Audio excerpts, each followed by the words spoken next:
2002년 6월 대한민국은 월드컵의 열기로 뜨거웠습니다.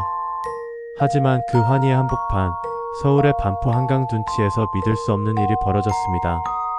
평범한 고등학생 김민지 양가명이 수많은 인파 속에서 마치 투명인간처럼 흔적도 없이 사라진 것입니다. 친구들은 민지 양이 자리를 뜬 오후 9시 30분, 그 짧은 찰나의 순간을 마지막으로 그녀를 다시 보지 못했습니다. 목격자는 많았지만 정작 실종 순간을 본 사람은 아무도 없었습니다. 단순 가출이라던 경찰의 초기 판단은 실종 10일 만에 산산조각 났습니다. 민지 양의 집으로 도착한 의문의 소포. 안에는 그녀가 실종 당시 입었던 흰 티셔츠와 청바지, 그리고 음성 녹음 테이프가 들어있었습니다. 테이프 속에는 민지 양의 떨리는 절규 "엄마, 저 살려주세요." 그리고 이어지는 범인의 변조된 목소리. 그는 현금 1억 원을 요구했습니다. 경찰은 즉시 비밀 작전을 펼쳤습니다. 약속된 날, 민지 양의 아버지는 1억 원이 든 가방을 한강 둔치 쓰레기통 옆에 놓았습니다. 오후 8시 40분, 어둠 속에서 낡은 봉고차가 나타났고 모자를 눌러 쓴 남성이 순식간에 돈 가방을 낚아챘습니다. 치밀한 추격전에도 불구하고 범인은 경찰을 따돌리고 현금과 함께 사라졌습니다. 하지만 가장 끔찍한 사실은 돈은 사라졌지만 민지 양은 돌아오지 않았다는 것입니다. 범인은 약속을 저버렸고 민지 양에 대한 어떤 단서도 남기지 않았습니다. 수사는 공개된 장소에서의 완벽한 범죄라는 미궁에 빠졌습니다. 범인이 남긴 유일한 단서는 현장에서 발견된 담배꽁초뿐이었습니다. 23년이 지난 지금 이 사건은 영구 미제 사건으로 남아있습니다. 민지 양의 부모님은 여전히 딸의 방을 2002년 그대로 간직한 채 기다리고 있습니다. 그녀가 마지막으로 남긴 목소리, 그리고 범인이 가져간 1억 원. 과연 그날 한강 둔치에서 무슨 일이 있었던 것일까요? 영상 보시기 전 구독, 알람 설정, 좋아요 한 번씩 눌러주세요. 더 좋은 영상 제작에 큰 도움이 됩니다. 부탁드리겠습니다. 2002년 6월 대한민국은 월드컵의 열기로 뜨거웠습니다. 거리는 붉은 물결로 넘실거렸고 사람들의 얼굴에는 기대와 흥분이 가득했었지요. 하지만 이 열광의 한가운데 서울의 평온한 풍경 중 하나인 반포 한강 둔치에서 한 소녀가 흔적도 없이 사라지는 충격적인 사건이 발생했습니다. 이 사건은 월드컵의 환희가 끝나자마자 우리 사회를 집어삼킨 깊은 미스터리가 되었고 23년이 지난 지금도 풀리지 않은 채 남아있습니다.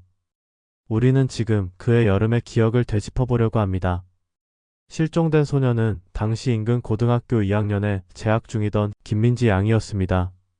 민지 양은 밝고 명랑하며 친구들 사이에서 인기가 많았고 특히 그림에 재능을 보여 미대 진학을 꿈꾸던 평범한 여고생이었습니다. 민지 양과 함께 한강을 찾았던 친구들은 박수진 양과 이유미 양 모두 같은 반 친구들이었습니다. 그날은 토요일 오후였습니다. 월드컵 경기 일정으로 학교가 일찍 파한 날이었고 세 친구는 소풍 기분으로 한강 둔치 잔디밭을 찾았었습니다. 그들에게 한강은 단순한 강변이 아니라 답답한 일상에서 벗어나 자유를 만끽하는 작은 해방구였을 것입니다. 수진 양과 유미 양의 진술에 따르면 세 사람은 돗자리를 펴고 간식을 먹으며 사진을 찍고 음악을 들었다고 했습니다. 오후 3시경부터 해가 질 무렵까지 그들은 웃고 떠들었고 특별히 걱정할 만한 일은 전혀 없었다고 진술했습니다. 사건이 발생한 반포 한강 둔치 지역은 당시에도 많은 시민들이 이용하는 개방된 공간이었습니다. 주말 오후였기에 주변에는 운동하는 사람들, 데이트하는 연인들, 가족 단위의 나들이객들이 많았을 것이 분명했습니다. 즉, 민지 양은 목격자들이 많을 수밖에 없는 인적이 드물지 않은 곳에서 사라진 것입니다. 이 점이 수사를 처음부터 미궁에 빠뜨린 핵심적인 의문점이었습니다. 한강공원은 폐쇄된 공간이 아닙니다. 강변은 탁 트여 있고 주변은 가로등과 아파트 단지의 불빛으로 완전히 어둡지만은 않았습니다. 수진 양과 유미 양은 민지 양이 잠시 자리를 비웠을 때 화장실에 간다고 생각했거나 혹은 근처 편의점에 간 줄로만 알았다고 했습니다. 이처럼 사소하고 일상적인 순간의 부재가 영원한 실종으로 이어졌다는 사실은 이 사건을 접하는 모든 이들에게 깊은 불안감을 안겨주었습니다. 민지 양의 가족은 그녀의 실종을 믿을 수 없었습니다. 민지양의 부모님은 그날 저녁 늦게까지 딸이 귀가하지 않자 친구들에게 연락했고, 그제야 사태의 심각성을 깨달은 친구들과 함께 한강 일대를 샅샅이 뒤지기 시작했습니다. 하지만 민지양은 어디에도 없었습니다. 휴대전화는 꺼져 있었고 강변 어디에도 그녀의 흔적은 남아있지 않았습니다. 경찰에 실종 신고가 접수된 것은 실종 다음날 새벽이었습니다. 처음 경찰은 단순 가출일 가능성도 염두에 두었으나 민지양이 평소 모범적이었고 가족 및 친구들과의 관계도 원만했다는 사실을 확인한 후 사건의 무게가 점차 달라지기 시작했습니다. 또한 그들은 한강공원이라는 공개된 장소에서의 실종이라는 비상식적인 상황에 직면해야 했습니다. 이 사건은 평범한 여고생이 가장 평화로워야 할 일상 속에서 마치 투명인간처럼 사라져버린 기이하고도 잔혹한 미스터리의 서막이었습니다. 민지양이 실종된 것으로 추정되는 시각은 그날 저녁 오후 9시 30분경이었습니다. 친구들인 수진 양과 유미 양은 해가 완전히 지고 난 후 슬슬 집으로 돌아갈 채비를 하던 중이었다고 진술했습니다. 그들은 돗자리를 정리하고 있었고 민지 양은 잠깐 어디 좀 다녀올게라는 말을 남기고 자리를 떴다고 했습니다. 수진 양은 민지 양이 자리를 뜬 방향이 한강공원의 화장실이나 매점 쪽이 아닌 오히려 강변 쪽으로 향했다고 어렴풋이 기억했습니다. 하지만 두 친구는 민지 양이 곧 돌아올 것이라고 생각했기에 그녀가 떠난 정확한 시간이나 그녀의 옷차림 외에 다른 특이점은 기억하지 못했습니다. 이것이 사건의 초기 수사에 가장 큰 걸림돌이 되었습니다. 마지막 목격자인 두 친구의 진술이 희미하고 불분명했기 때문이었습니다. 경찰은 즉각적으로 한강공원 주변의 탐문 수사에 착수했습니다. 실종 당일 밤부터 다음날 새벽까지 공원 일대를 수색했지만 민지 양의 흔적은 전혀 찾을 수 없었습니다.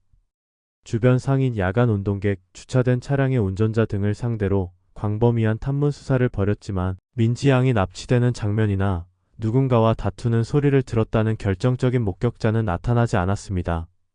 몇몇 목격자는 늦은 밤 강변을 혼자 걷는 여고생을 본 것 같다고 진술했으나 그 진술들은 신빙성이 낮거나 민지 양이 아닐 가능성도 높았습니다.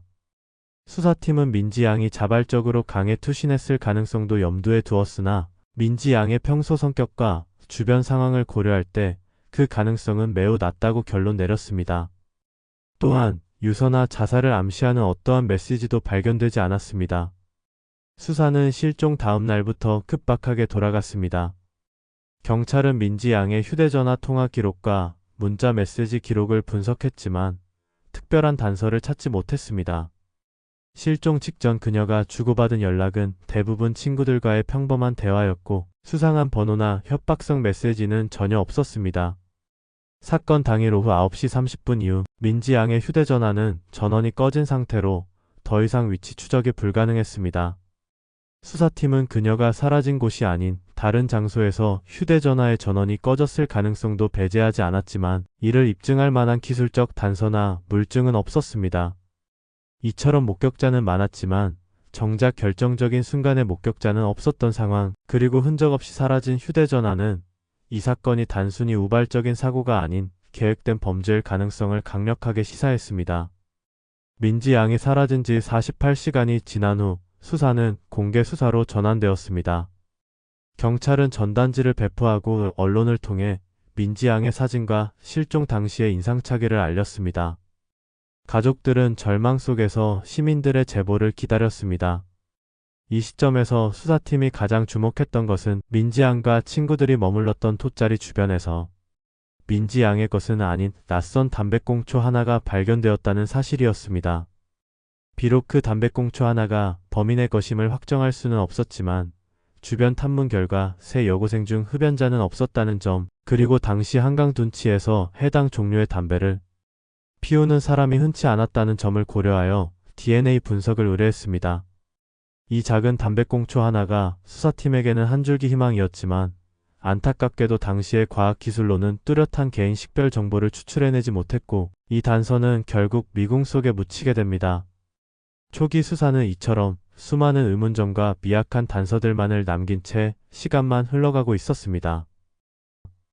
민지 양이 실종된 지 10일째 되는 날이었습니다.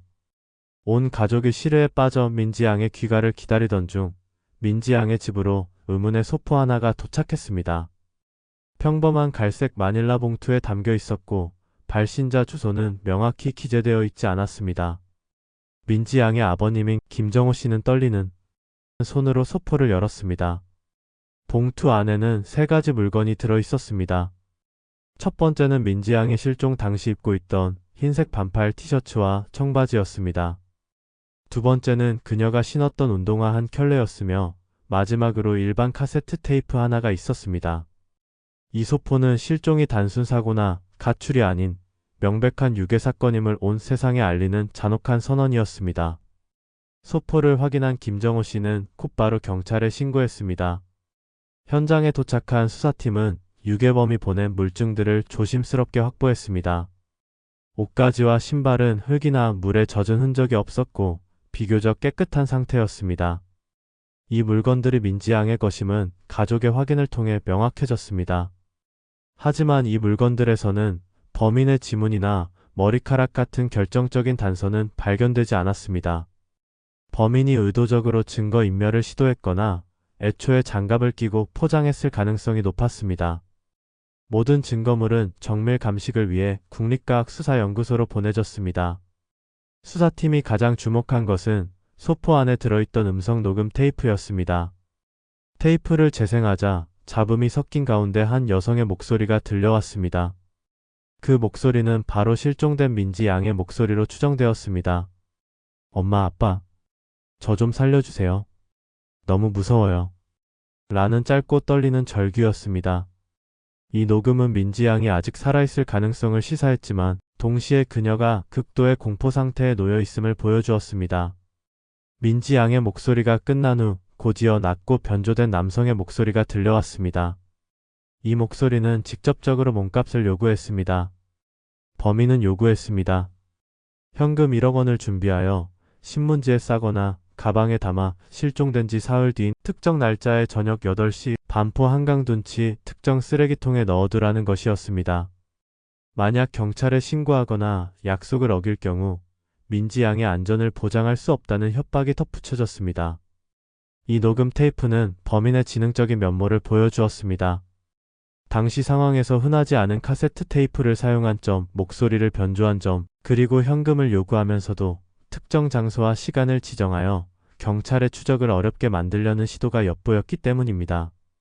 수사팀은 이 녹음 테이프의 음성 분석에 모든 역량을 집중했습니다.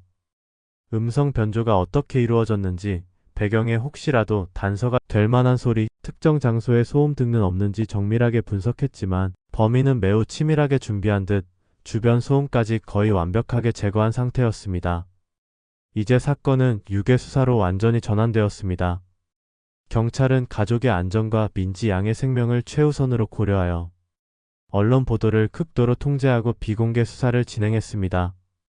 가족들은 충격과 슬픔 속에서도 딸을 살릴 수 있다는 희망 하나로 범인의 요구에 따르기로 결정했습니다. 경찰은 현금 1억 원을 준비하는 과정에서 돈뭉치에 특수약품을 발라두는 등 만반의 준비를 갖추었습니다. 그들은 범인이 돈을 가져가는 현장을 덮치기 위해 비밀 작전을 계획했습니다. 범인이 지정한 몸값 전달일이 다가왔습니다. 민지 양의 부모님은 범인의 요구대로 현금 1억 원을 흰색 더플백에 담아 준비했습니다. 경찰은 이 가방에 GPS 추적 장치를 몰래 설치하고 돈뭉치에는 특수식별 약품을 도포했습니다. 이 약품은 피부에 묻으면 특수 조명 아래에서만 보이지만 세탁을 해도 잘 지워지지 않아 추후 용의자를 특정하는 데 결정적인 단서가 될 수 있었습니다. 수사팀은 몸값 전달 장소인 반포 한강둔치 특정 쓰레기통 주변을 중심으로 치밀한 잠복 작전을 펼쳤습니다. 형사들은 평범한 시민이나 연인으로 위장하여 공원 곳곳에 배치되었고 원거리에서는 고성능 카메라와 망원경을 이용해 모든 움직임을 감시했습니다. 혹시 모를 상황에 대비하여 인근 도로에는 검문 검색이 어려운 위치에 순찰차들을 대기시켜 두었습니다. 범인이 지정한 시간인 저녁 8시가 다가오자 김정호 씨는 경찰의 지시에 따라 홀로 약속 장소로 향했습니다. 그는 범인의 지시를 따르지 않을 경우 민지 양이 위험에 처할 수 있다는 생각에 극도의 긴장감 속에서 지정된 쓰레기통에 돈 가방을 내려놓았습니다. 그리고는 근처 벤치에 앉아 범인이 나타나기를 기다렸습니다. 오후 8시 정각 쓰레기통 주변은 평소와 다름없이 고요했습니다.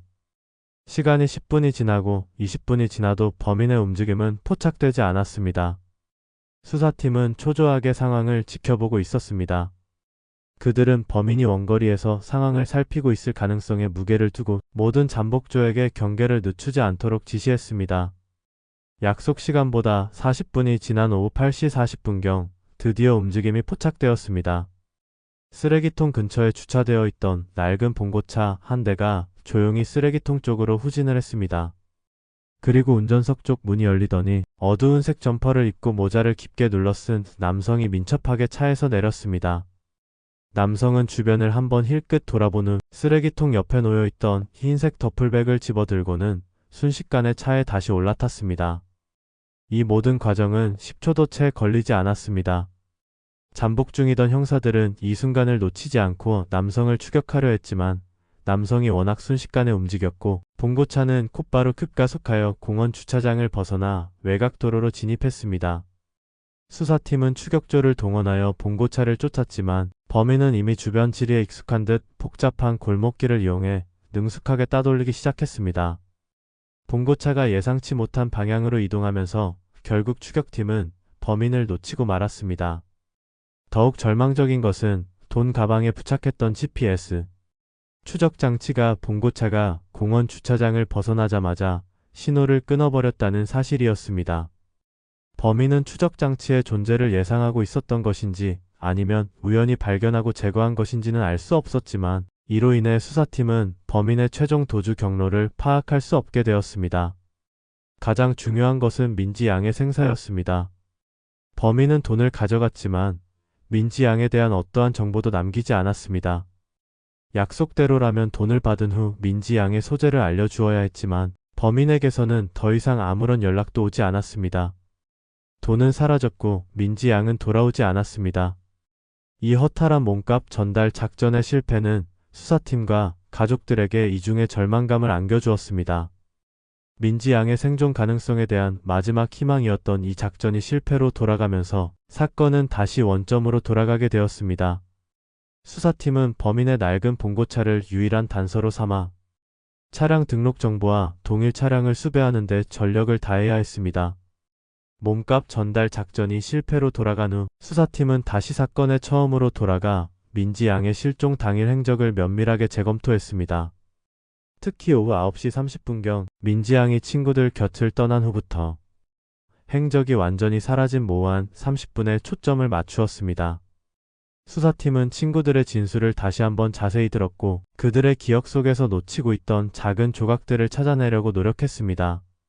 수진 양과 유미 양은 민지 양이 강변 쪽으로 향했다고 말했지만 두 친구는 당시 돗자리를 정리하느라 바빴고 민지 양의 뒷모습을 자세히 보지 못했다고 했습니다. 경찰은 민지 양이 친구들에게 잠깐 어디 좀 다녀올게라고 말했을 때의 목소리 톤과 표정에 주목했습니다. 친구들의 진술을 종합하면 민지 양은 평소처럼 들떴거나 불안한 기색 없이 아주 자연스럽게 자리를 떴다고 했습니다. 이는 민지 양이 누군가에게 강제로 끌려간 것이 아니라 스스로 어떤 약속 장소로 이동했을 가능성을 시사했습니다. 만약 납치범이 그 근처에 숨어 있었다면 민지 양은 공포에 질린 표정을 지었거나 친구들에게 도움을 요청하는 신용을 했을 수도 있었습니다. 하지만 그녀의 행동은 너무나 평온했고 이는 그녀가 아는 사람을 만나러 갔거나 혹은 강압적이지 않은 상황에서 누군가의 유인에 넘어갔을 수 있다는 추측을 가능하게 했습니다. 수사팀은 민지 양이 실종 직전에 휴대전화로 누군가와 연락을 주고받았을 가능성에 무게를 두고 통화 기록을 다시 분석했습니다. 하지만 통화 기록에는 오후 9시 30분 직전에 특이한 통화 기록은 없었습니다. 여기서 수사팀은 중요한 의문점을 제기했습니다. 만약 민지 양이 휴대전화가 아닌 다른 수단으로 연락을 받았거나 혹은 범인과 사전에 약속이 되어 있었을 가능성입니다. 그녀는 친구들에게 말하지 못한 비밀스러운 만남을 가졌던 것일까요?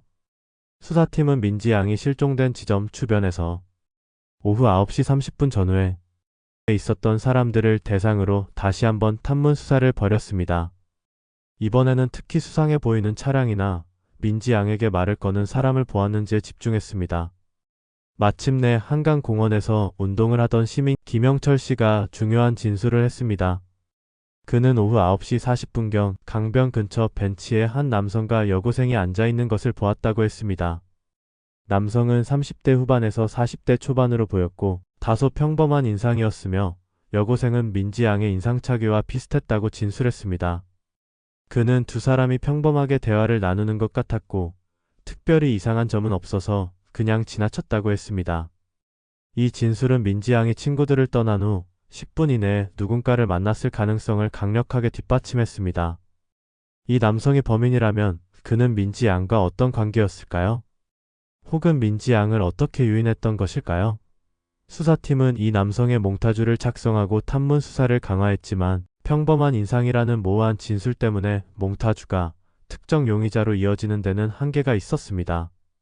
이처럼 민지 양의 실종 당일 행적은 그녀가 친구들을 떠난 후 불과 몇 분 만에 누군가를 만났고 그 만남 이후 흔적 없이 사라졌다는 모호한 사실만을 남긴 채 자발적 만남 뒤에 강제적 실종이라는 복잡한 미스터리를 수사팀에 던져주었습니다. 이 30분의 공백은 사건을 이해하는 데 가장 중요한 열쇠이면서도 동시에 가장 풀기 어려운 난제였습니다. 실종 사건이 장기화되고 몸값만 가로채간 범인의 대담함에 여론의 비난이 거세지자 경찰은 특단의 조치로 현상금을 대폭 인상하고 대대적인 공개 수사를 재개했습니다. 그 결과 사건 발생 후 약 한 달 뒤 수사에 결정적인 영향을 미칠 수도 있는 비밀스러운 제보 하나가 경찰서로 접수되었습니다. 제보자는 자신의 신분을 철저히 숨겨줄 것을 요청하며 전화통화를 통해서만 진술하겠다고 했습니다. 수사팀은 이 제보자의 신원을 확인하려 했으나 제보자는 공중전화를 이용하는 등 철저한 보안을 유지했습니다. 제보자의 진술은 놀라웠습니다. 그는 자신이 실종 당일 민지 양이 사라진 직후 한강공원 주차장에서 수상한 광경을 목격했다고 주장했습니다. 그가 본 것은 어두운색 세단 차량 한 대가 주차되어 있었고 차 안에서 두 명의 남성이 무언가를 싣고 내리는 듯한 행동을 하고 있었다는 것입니다. 제보자는 그들이 싣고 있던 무언가가 천이나 담요에 덮여 있어서 정확히 무엇인지는 알 수 없었다고 진술했습니다. 그는 당시에는 단순히 이삿짐이나 큰 짐이라고 생각하고 지나쳤지만 민지 양 실종 기사를 접한 후 그 상황이 유괴와 관련되었을 가능성을 의심하게 되었다고 했습니다. 제보자가 기억하는 세단 차량의 색상과 모델명은 일반적인 것이었지만 그는 차량의 뒷번호 4자리를 어렴풋이 기억해냈습니다. 이 번호는 수사팀에게 매우 귀중한 단서가 되었습니다. 경찰은 제보자가 알려준 차량 번호를 토대로 즉시 용의 차량을 추적했습니다. 수사 결과 해당 번호판을 단 차량은 서울 인근에 거주하는 50대 남성 박진수 씨의 소유로 확인되었습니다. 박진수 씨는 평범한 직장인이었지만 경찰은 그의 직업이나 생활 패턴이 범인의 모습과 일치하는 부분이 있는지 면밀히 조사했습니다. 박진수 씨는 경찰 조사에서 실종 당일 한강에 간 사실은 인정했지만 이는 단순한 산책이나 드라이브 목적이었으며 자신은 그날 밤 일찍 귀가했다고 주장했습니다. 그는 민지 양을 본 적도 없으며 짐을 싣는 행위를 한 적도 없다고 안강히 부인했습니다. 수사팀은 박진수 씨의 차량을 압수수색하고 정밀 감식을 실시했지만 차량 내부에서는 민지 양의 DNA나 범죄에 사용된 도구의 흔적 등 결정적인 증거는 발견되지 않았습니다. 또한 그의 알리바이를 입증하거나 반박할 만한 확실한 증거도 찾지 못했습니다. 제보자의 기억에만 의존한 수사는 결국 교착 상태에 빠지고 말았습니다. 제보자가 진술한 차량이 박진수 씨의 차량과 일치하는 것은 확인되었지만 제보 내용 자체가 천에 덮인 무언가라는 모호함 때문에 박진수 씨를 직접적인 용의자로 특정하기에는 증거가 너무 부족했습니다. 이 시점에서 수사팀은 또 다른 의문점에 봉착했습니다. 만약 박진수 씨가 범인이라면 그는 왜 민지 양에게 몸값을 요구했을까요? 그리고 그는 음성 녹음 테이프를 보낸 범인과 동일 인물일까요? 아니면 공범이 있었던 것일까요? 범인이 지정한 몸값 전달 장소 주변에서 목격된 낡은 봉고차의 운전자와 제보자가 본 세단 차량의 운전자가 서로 연관성이 있는지에 대한 의문도 풀리지 않았습니다. 범인의 요구 방식은 치밀했으나 정작 범행에 사용된 것으로 추정되는 차량의 종류가 두 가지로 나뉘면서 수사팀은 혼란에 빠졌습니다. 이 비밀스러운 제보는 수사에 새로운 활력을 불어넣었지만 동시에 또 다른 의문점과 증거 부족이라는 난관만을 남긴 채 다시 사건을 미궁 속으로 밀어넣고 말았습니다. 민지양 실종 사건은 시간이 흐를수록 풀리지 않는 의문점들만 쌓여갔고 결국 대한민국을 대표하는 미제 사건 중 하나로 남게 되었습니다. 수사팀이 제기했던 핵심적인 의문점들을 다시 한번 정리해 보았습니다. 첫 번째, 공개된 장소에서의 완벽한 실종이었습니다. 한강 둔치는 주말 저녁에도 인적이 끊이지 않는 곳이었습니다. 민지 양이 납치되었다면 분명 누군가가 저항하는 소리를 들었거나 강제로 끌고 가는 장면을 목격했을 가능성이 높습니다. 하지만 실종 직후 주변 탐문에서 결정적인 목격자는 단 한 명도 나타나지 않았습니다. 이는 민지 양이 스스로 범인을 따라갔거나 혹은 납치 과정이 극도로 짧고 은밀하게 이루어졌다는 것을 의미했습니다. 범인이 어떻게 수많은 목격자들 사이에서 단 한 명의 여고생을 흔적 없이 사라지게 할 수 있었을까요? 두 번째, 모순적인 범인의 행동 패턴이었습니다. 유괴범은 민지 양의 옷과 신발, 그리고 육성이 담긴 테이프까지 보내 민지 양이 아직 살아있음을 알리고 몸값을 요구했습니다. 이는 민지 양을 살려줄 의향이 있음을 시사하는 듯 보였습니다. 하지만 그는 현금 1억 원을 가져간 후 약속했던 민지 양의 소재에 대해서는 이런 방구도 없었습니다. 만약 범인의 목적이 오직 돈이었다면 왜 그토록 위험을 감수하고 민지 양을 유괴하고 옷까지까지 보냈을까요? 단순히 금전적인 목적이었다면 다른 방법을 택했을 수도 있었습니다. 이 모순적인 행동은 범인이 돈 외에 다른 목적이 있었거나 혹은 돈을 챙긴 후 계획을 바꿨을 가능성을 보여주었습니다. 세 번째, 몸값 전달 시점의 차량 혼선이었습니다. 몸값 전달 현장에서는 낡은 봉고차가 목격되었고 비밀 제보자는 실종 직후 어두운색 세단을 언급했습니다. 만약 범인이 단독범이라면 두 대의 차량을 동시에 운전할 수는 없었을 것입니다. 이는 공범의 존재를 강력하게 시사했습니다. 봉고차를 몰고 돈을 가져간 사람은 현장에서의 실행범이고 세단 차량을 이용하여 민지 양을 납치한 사람은 또 다른 공범일 수 있다는 가설이 제기되었습니다. 하지만 두 차량의 운전자가 동일 인물인지 혹은 전혀 다른 인물들인지에 대한 연관성은 끝내 밝혀지지 않았습니다. 만약 공범이 있었다면 이 유괴 사건은 단독범의 우발적인 범죄가 아닌 치밀하게 계획된 조직적인 범죄일 가능성이 높아집니다. 네 번째, DNA 및 과학 수사의 한계였습니다. 민지 양의 옷가지나 협박 테이프 등에서 범인의 지문이나 DNA는 발견되지 않았습니다. 또한 몸값 전달 현장에서 발견된 담배꽁초의 DNA도 당시의 과학기술로는 개인 식별이 불가능했습니다. 범인은 당시의 수사기술 수준을 정확히 파악하고 있었던 것처럼 보였습니다. 이는 범인이 과거 범죄 경력이 있는 인물이거나 혹은 관련 지식이 풍부한 전문가일 수 있다는 의혹을 낳았습니다. 만약 이 사건이 오늘날 발생했다면 첨단 DNA 분석 기술과 광범위한 CCTV 네트워크를 통해 사건은 다른 방향으로 흘러갔을 수도 있었습니다. 하지만 2002년의 수사는 이처럼 과학적 증거의 한계에 부딪혀 답보 상태에 머물러야 했습니다. 모든 의문점들은 서로 얽히고 설켜 사건을 더욱 복잡하고 해결 불가능한 미궁 속으로 몰아넣었습니다. 사건이 발생한 지 수년 후 민지 양의 실종 사건은 영구 미제 사건 전담팀의 주도로 재수사에 들어갔습니다. 재수사팀은 기존 수사 기록을 꼼꼼히 재검토하고 당시에 미흡했던 과학 수사 자료들을 최신 기술로 다시 분석하는 데 주력했습니다.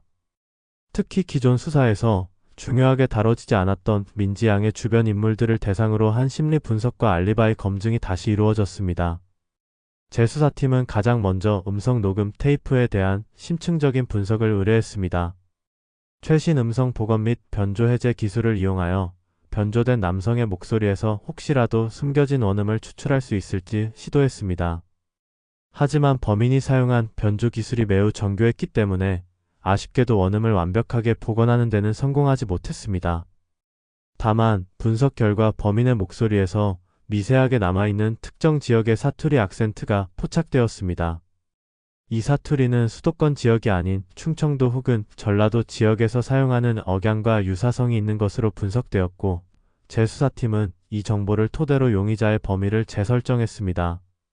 다음으로 재수사팀은 몸값, 전달, 현장에서 발견되었던 담배꽁초를 다시 한번 정밀 분석했습니다. 2002년 당시에는 불가능했던 미세 DNA 분석 기술을 사용하여 꽁초에 남아있는 극미량의 침습 DNA를 추출하는 데 성공했습니다. 이 DNA는 데이터베이스에 등록되지 않은 미지의 남성의 것으로 확인되었지만 이로써 최소한 담배꽁초가 범인과 관련된 중요한 물증이라는 점이 확정되었습니다. 재수사팀은 이미지 DNA 정보를 토대로 전국 데이터베이스와 연관성이 있는 다른 미제 사건의 DNA와 비교 분석을 시도했지만 아쉽게도 직접적인 일치 사례는 발견되지 않았습니다. 재수사팀은 이 사건에 대한 몇 가지 새로운 가설을 세웠습니다. 가설 1. 계획적인 원한 또는 치정 범죄의 변장입니다. 민지 양은 평범한 학생이었지만 가족이나 주변 인물 중 누군가가 과거에 억한 심정을 가질 만한 사람과 연루되어 있었을 수 있습니다. 범인이 돈을 요구한 것은 수사의 초점을 금전적인 유괴로 돌리기 위한 치밀한 위장 전술이었고 실제 범행의 목적은 민지 양의 가족에게 복수하거나 혹은 민지 양 본인과의 어떤 관계에서 비롯된 원한 관계였을 수 있다는 가설입니다. 범인이 돈을 가져간 후 민지 양의 소재를 알려주지 않은 것은 애초에 그녀를 살려줄 생각이 없었음을 뒷받침합니다.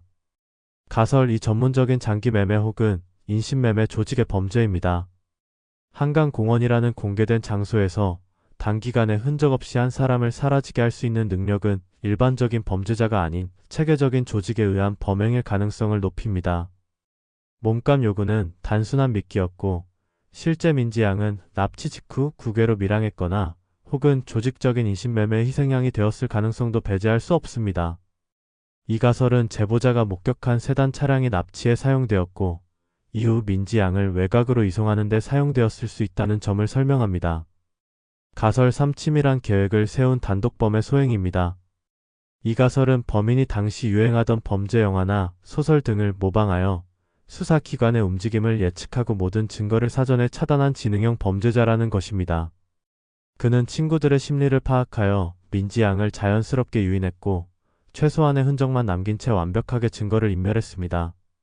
이 경우 범인은 주변 인물이 아닌 민지 양을 우발적으로 혹은 계획적으로 물색한 외부인일 가능성이 높습니다. 재수사는 이러한 가설들을 검증하는 방향으로 진행되었지만 23년의 세월은 이미 많은 증거들을 훼손시키거나 사라지게 만들었습니다. 결국 미스터리 다큐멘터리가 방영되는 현재까지도 민지 양의 행방은 여전히 묘연한 상태입니다. 김민지 양 실종 사건은 대한민국 사회에 깊은 상처를 남겼습니다. 평범한 일상 속에서 그것도 수많은 사람들이 오가는 공공장소에서 한 여고생이 흔적도 없이 사라질 수 있다는 사실은 시민들에게 공포와 불안감을 심어주었습니다. 이 사건은 이후 발생한 여러 강력 범죄 사건들과 함께 실종 아동 및 미제 사건에 대한 사회적 관심을 높이는 계기가 되었습니다. 특히 몸값만 가로채고 피해자는 돌려보내지 않은 범인의 잔혹성은 국민적 분노를 일으켰고 유괴 사건에 대한 경각심을 크게 높였습니다. 민지 양의 가족은 23년째 고통 속에서 살아가고 있습니다. 실종 당시 고등학생이었던 민지 양은 이제 40대 초반의 성인이 되었을 것입니다. 민지 양의 부모님은 딸이 돌아올 것이라는 희망의 끈을 단 한순간도 놓지 않았습니다. 그들은 매년 실종된 날짜에 한강둔치를 찾아 딸의 이름을 불렀고 전단지를 새로 만들어 배포했습니다. 그들의 집에는 민지 양의 방이 23년 전 모습 그대로 보존되어 있습니다. 책상 위에는 그녀가 미처 끝내지 못한 스케치북과 연필이 놓여 있고 벽에는 친구들과 함께 찍은 사진들이 붙어 있습니다. 어머니인 이수영가명 씨는 매번 인터뷰에서 민지야, 내 방은 아직 그대로 있어. 언제든 돌아오렴. 이라는 말을 반복했습니다. 그들의 절규는 이 사건의 고통스러운 무게를 대변하고 있습니다. 경찰은 이 사건을 공소시효가 없는 장기 미제 사건으로 분류하고 사건 파일은 현재도 서구 깊숙한 곳이 아닌 항시 접근 가능한 곳에 보관되어 있습니다. 수사팀은 민지 양의 실종과 관련된 어떠한 새로운 제보라도 들어오면 즉시 재조사에 착수할 준비를 갖추고 있습니다. 특히 재수사팀이 확보한 범인의 미세 DNA 정보는 미래의 범인을 검거할 수 있는 결정적인 단서로 남아 있습니다. 이 DNA 정보가 언젠가 다른 강력 범죄자의 DNA와 일치하거나 혹은 범인이 사망하여 유가족 DNA를 통해 간접적으로 범인이 특정될 수 있는 날을 수사팀은 간절히 기다리고 있습니다. 이 사건은 우리에게 범죄의 잔혹성뿐만 아니라 미제 사건의 고통이 얼마나 길고 깊은지를 상기시켜 줍니다. 범인은 1억 원의 돈을 챙겼고 한 소녀의 삶과 한 가족의 평화를 훔쳐갔습니다. 그는 어딘가에서 평범한 얼굴로 살아가고 있을지 모릅니다. 하지만 사건은 결코 종결되지 않았습니다. 민지 양이 마지막으로 남긴 너무 무서워요라는 목소리는 아직도 한강의 바람을 타고 울려 퍼지는 듯합니다. 이 다큐멘터리는 시청자 여러분에게 간절히 호소하고 있습니다. 혹시라도 2002년 6월 그날 밤 반포 한강 둔치에서 수상한 차량이나 인물을 목격했거나 범인의 음성 테이프나 봉고차에 대해 알고 있는 아주 사소한 단서라도 있다면 주저하지 말고 제보해 주시기를 부탁드립니다. 단 하나의 작은 기억의 조각이 23년째 이어지는 이 미스터리의 퍼즐을 맞추는 마지막 열쇠가 될 수 있을 것입니다.